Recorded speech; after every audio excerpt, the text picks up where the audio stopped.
Hola, ¿cómo va? ¿Cómo les está tratando la cuareterna? La clase de hoy es de equilibrio ácido-base. Para poder hablar de equilibrio ácido-base, que justamente es la última clase de renal, se necesita poder tener varios conceptos anteriores que son mucho más básicos. Todavía no sea más alcalino. Cuac, nah. Pero sí se necesita toda una introducción, o por lo menos estar seguros de que entendemos esos conceptos básicos. La última, para poder hablar de equilibrio ácido-base, lo último que vamos a hablar es qué pasa cuando se rompe ese equilibrio ácido-base, es decir, la alcalosis y la acidosis. Ese va a ser el último video. Pero para poder hablar de eso antes, tenemos que hablar de qué mecanismos renales intervienen en el equilibrio ácido-base. Ese va a ser el penúltimo video. Pero para poder hablar de mecanismos renales involucrados en el equilibrio ácido-base, antes de eso, hay que hablar de los amortiguadores que hay en la sangre, como el bicarbonato principalmente, ¿saben? Que ese va a ser el video que viene después de este. Pero para poder hablar de amortiguadores, ¿saben? De buffers, antes de eso tenemos que poder hablar de qué es el pH. Y para poder hablar de pH, primero tenemos que hablar de qué es un ácido, qué es una base.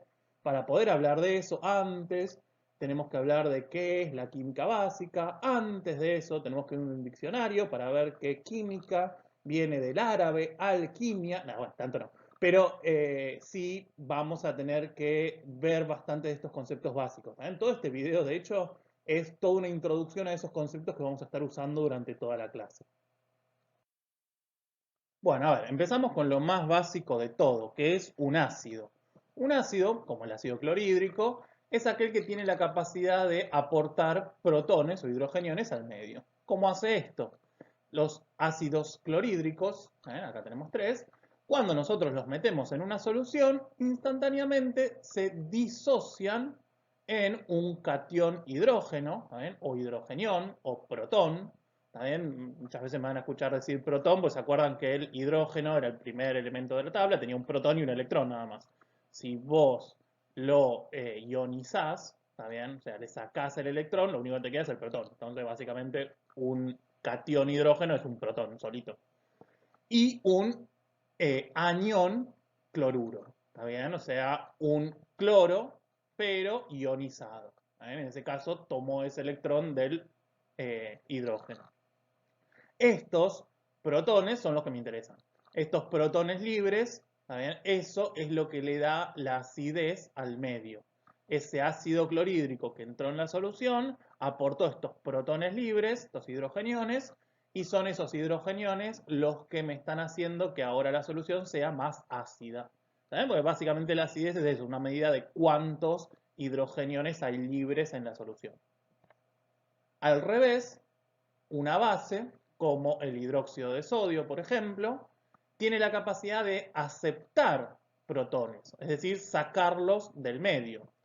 Entonces, por ejemplo, el hidróxido de sodio, cuando yo lo pongo en la solución, lo que hace es, de nuevo, disociarse en cationes sodio e aniones oxidrilos. ¿Está bien? Estos aniones oxidrilos lo que van a hacer, son los que realmente me interesan acá, estos iones oxidrilos lo que pueden hacer es unirse con cualquier hidrógeno libre que ande dando vuelta por ahí, cualquier hidrogenión.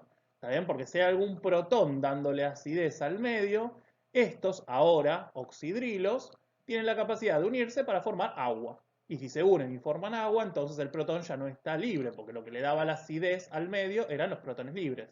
Entonces yo saqué del medio protones libres, ¿está bien? Gracias a esos oxidrilos que aportó el hidróxido de sodio que metimos, y por lo tanto ahora hay menos protones libres, y si hay menos protones libres, la solución es menos ácida, o lo que es lo mismo, más alcalina. Bueno, entonces, ahora sí, tenemos nuestra solución con protones adentro bailando. ¿Está bien? Entre ellos, qué sé yo. Vamos a hacerlo bailar, ya que estamos. ¿Soneta? Educados que son, mira. ¿No? O sea, fíjense, estoy haciendo bailar protones. O sea, se dan cuenta lo mal que me está haciendo esta cuarentena, ¿no? O sea, capaz, bueno, venía así igual. Pero mal, mal, mal. Igual, qué lindo que bailan. Pero bueno, Tenemos los protones entonces ahí bailando y se acuerdan que cuando teníamos una cantidad de cualquier soluto en una solución, a eso lo llamábamos concentración. La concentración de protones, que había muchas formas de medirlas, una de ellas, la que vamos a usar acá, es la molaridad, ¿se acuerdan? Que eran los moles por litro de solución y que gráficamente lo expresábamos con estos corchetes. La concentración de protones lo poníamos así, con protones entre corchetes. Entonces, lo que tiene la concentración de protones es que los protones, los hidrogeniones, son literalmente el elemento, el primero de la tabla, el elemento más chico del universo. Entonces, estos son concentraciones, al ser el hidrógeno tan chiquito, son concentraciones muy chiquitas. Piensen que la concentración de todos estos protones bailando acá, adentro de la solución, puede ser 0,0000001 molar. ¿Está bien? Es decir, 1 con 7 ceros atrás. Entonces no es un número muy práctico como para poder trabajar. Entonces los tipos que son muy inteligentes y que saben mucho de matemática le aplicaron a estas concentraciones el menos logaritmo. Porque si vos aplicás el menos logaritmo en base 10 de 0,01, entonces, básicamente lo que hace el menos logaritmo es contar esta cantidad de ceros, que como les había dicho, esto es un 1 con 7 ceros atrás. Entonces, el menos logaritmo de 0,1 termina siendo 7, que es un número muchísimo más manejable. Y a esa nueva unidad del menos logaritmo de la concentración de protones, eso lo llamaron pH, o potencial de hidrógeno, o de hidrogeniones. Entonces ahora, en vez de tener que decir que la concentración de protones es de 0,01, decimos que el pH es de 7, que es muchísimo más fácil de trabajar. Lo que sí, cuando nosotros aplicamos el menos logaritmo de la concentración de protones, ese menos, ese negativo, lo que hace es que la escala de pH sea contraria, sea indirectamente proporcional o inversamente proporcional a la concentración de protones. Fíjense, acá tenemos el que estábamos haciendo recién, ¿está bien? De un 1 con 7 ceros antes, o 10 a la menos 7, lo que sería lo mismo. 0,0001, eso me da un pH de 7. Pero un número como 0,1, es decir, un 1 con solo un 0 adelante, como tiene un 0 adelante, me da un pH de 1. Si tiene dos ceros adelante, me da un pH de 2. Por ejemplo, 0,1 es un número obviamente muchísimo más grande que 0,000001. ¿Está bien? Entonces, si bien acá hay muchos más protones, el pH es menor. ¿Está bien? Fíjense que obviamente este número es más grande, ¿no? O sea, si por ejemplo, no sé, en plata, estos serían 10 centavos, y en cambio este 0,9 sería la nada misma, ¿está bien? Sería como el valor de la moneda argentina en el mundo, ¿está bien? Sería muy, muy chiquito, ¿está bien? Tiene menos protones acá que acá. Y sin embargo acá, que tiene más protones, el pH es menor, porque como les decía, la escala va al revés. Y en la otra punta, si tengo un 1 con 14 ceros atrás, o sea, 0,0000 re poquitos protones, entonces el pH me da más grande, me da 14. Entonces, como habíamos dicho, la cantidad de protones es lo que me da la acidez. Por lo tanto, cuanto más protones, más acidez. Y por lo tanto, menos pH. ¿Está bien? Entonces el pH más bajo me va a hablar de más protones y por lo tanto más acidez. Y un pH más alto me va a hablar de menos protones y por lo tanto menos acidez, o lo que es lo mismo, mayor alcalinidad. Aquí hay algunos valores de referencia para que tengan en cuenta. El que más vamos a usar es este. La sangre arterial tiene un pH de 7,4, que es el que vamos a tener que tratar de mantener. Pero hay un par más. Fíjense, la sangre venosa tiene un cachito menos. Fíjense, el líquido intracelular, que va a variar de 6 a 7,4. En 7,4, fíjense que estaría por acá, es levemente alcalino. Mientras que el líquido intracelular, en algunos casos, como 6, puede ser levemente ácido. La orina varía un montón, de 7,5 a 8, perdón, de 4,5 a 8. 4,5 está por acá, es bastante ácido, y 8 está por acá, es levemente alcalino. Fíjense que justamente toda la idea de la orina siempre es esa. O sea, la orina lo que hace, lo que vimos en todas estas clases de renales, siempre lo mismo. Lo que hace la orina es filtrar la sangre. Y de esa manera lo que hace es que todo lo que sobra en la orina, en la sangre, lo mete en la orina. Se lo saca de encima tirándolo por orina. Y todo lo que falte en sangre lo ahorra. Trata de no ponerlo en orina y dejarlo en la sangre. Entonces, justamente esta gran variabilidad permite que cuando el pH de la sangre es muy bajo, es decir, hay muchos protones, entonces los puede tirar a la orina y eventualmente al inodoro y arbolito. ¿Está bien? Porque se van esos protones de la sangre por orina. Entonces, obviamente, la orina va a ser más ácida. Y cuando no, cuando quiere ahorrarlos, puede tirar una orina más alcalina. Y de esa manera ahorrar protones. Otro que tenemos acá es el estómago. Fíjense, el ácido clorhídrico del estómago tiene la capacidad de llegar a un pH recontra bajo. Es decir, es muy, muy, muy ácido. Bien. Si nosotros ponemos la escala, fíjense, esto es solamente una partecita de la escala. La escala, como saben, va del 1 al 14. Por eso las flechitas acá. 5, 6, 7 sería el neutro. 8, 9. La sangre tiene un pH de 7,4. ¿Está bien? Pero 7,4 es un promedio. En realidad, como saben, como casi todo lo que es parámetros en biología, no es que siempre la sangre está en exactamente 7,4, sino que tiene un rango. Pero ese rango va de 7,35 a 7,45, re poquito. ¿Está bien? O sea, es 7,4 más menos 0,05. 0,05 para allá y 0,05 para allá. Eso es el rango total. Yo al principio les quise hacer toda la escala completa, del 1 al 14, pero los números estos quedaban re chiquitos y no se llegaba a leer. ¿Está bien? Pero para que se den una idea de lo chiquito que es este rango, de lo importante que es mantener el pH en una homeostasis, ¿está bien? El pH de la sangre, que es un rango muy acotado. O sea, es que tengo que mantenerlo en numeritos muy cercanos, ¿bien? Porque eso es el rango de normalidad. Si la sangre tiene un pH menor, es decir, más protones, es decir, más ácida, menor a 7,35, ya decimos que es acidosis. Y si tiene un pH mayor, vamos a decir que está en alcalosis.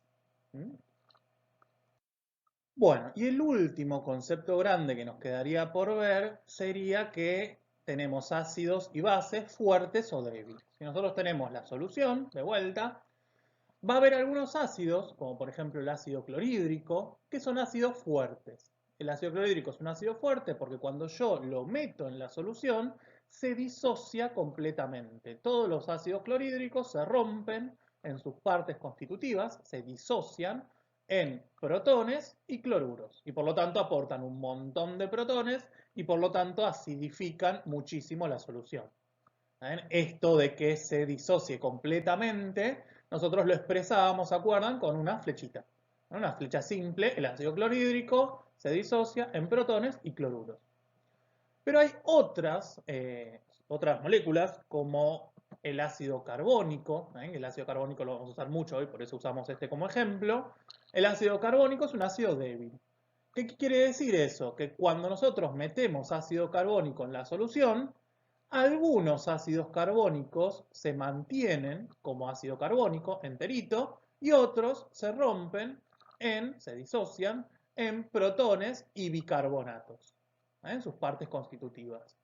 Pero fíjense que no todos se rompieron. Entonces, algunos se disociaron y otros no. Por eso es que decimos que el ácido es débil. Y por lo tanto, va a aportar menos de sus protones. Algunos protones quedaron acá adentro, no quedaron como protones libres. Solo estos dos quedaron como protones libres y por lo tanto acidificaron menos el medio. Por eso es que se dice que son ácidos débiles. Eso, ¿se acuerdan? Se graficaba con la doble flechita. Esta doble flechita me decía que el ácido carbónico se disocia en protón y bicarbonato, pero que esa reacción es reversible. Por eso la doble flechita. Porque cuando nosotros metemos el ácido carbónico en la solución, no es que queda estático, no es que este que no se dividió nunca más se va a dividir y este que se disoció ya está, queda disociado para siempre, sino que lo que se forma es un equilibrio dinámico. Justamente no es estático. Es un equilibrio dinámico. Todo el tiempo, algunos ácidos carbónicos, como este, se van a estar disociando en protonio y bicarbonato. Pero al mismo tiempo que pasó eso, otros protones y bicarbonatos, como este que está acá abajo, se van a estar uniendo en ácidos carbónicos. Entonces fíjense que la relación se mantuvo, ¿está bien? Hay dos enteros y dos disociados, ¿está bien? La cantidad de protones que le está aportando al medio se mantiene, ¿está bien? Eso no cambió, pero no porque estén quietos, sino porque constantemente está pasando esto, este equilibrio dinámico. Todo el tiempo algunos ácidos carbónicos se transforman en protones y bicarbonatos y todo el tiempo, al mismo tiempo, protones y bicarbonatos se están transformando en ácidos carbónicos. Y siempre se mantiene la misma proporción. Bien. Esto se expresaba con la K, la constante de disociación. La constante de disociación es propia de cada molécula, en este caso el ácido carbónico, pero cada uno de los ácidos, también y cada una de las sustancias que se disocian en realidad, tienen una constante de disociación. Que fíjense que la fórmula es bastante lógica. Es los disociados dividido los enteros. ¿Está bien? ¿Cuánto se disoció sobre los enteros que quedaron? Eso me da la constante de disociación, que como les decía es inherente a cada molécula. ¿Está bien? Hay algunas moléculas que van a tener un K, una constante de disociación más alta, y otros que van a tener una constante de disociación más baja, que eso habla de su comportamiento en solución. Algunos van a preferir quedarse enteros y van a soltar muy poquitos protones, se van a dividir muy poco, y otros van a ser un poquito más fuertes, ¿está bien? Y van a soltar más protones y muy poquitos se van a quedar enteros. Porque esto de débil y fuerte no es un bando o el otro, sino que es una escala de grises. Algunos son un poquito más parecidos al ácido clorhídrico que veíamos antes, ¿está por ahí no se disocian todos, pero casi todos, y otros van a ser todavía más débiles que el ácido carbónico y se van a disociar muy poquito. ¿Está Solamente algunos se van a disociar y la mayoría se van a quedar enteros. Pero de vuelta, como esto son concentraciones, son todos números muy chiquitos, el K de nuevo me va a dar números muy chiquitos, números de 0,0000000. Entonces de vuelta, los tipos lo que hicieron fue aplicarle el menos logaritmo. Porque cuando vos le aplicás el menos logaritmo, transformas el K en PK. ¿Se acuerdan que antes teníamos H y cuando le aplicamos el menos logaritmo obtuvimos pH? Bueno, ahora lo mismo. Si tenemos K con menos logaritmo, obtenemos PK. Este PK entonces, que va a ser el menos logaritmo de la misma formulita, va a ser un número muchísimo más manejable, un número más grande y por lo tanto vamos a poder tener una idea de cuánto se disocia ese ácido en este caso, qué tan débil o tan fuerte es. Bien, y ese número ya lo vamos a usar después. Pero todo eso vamos al próximo video, que este ya me quedó largo, que vamos a hablar un poco más de buffer.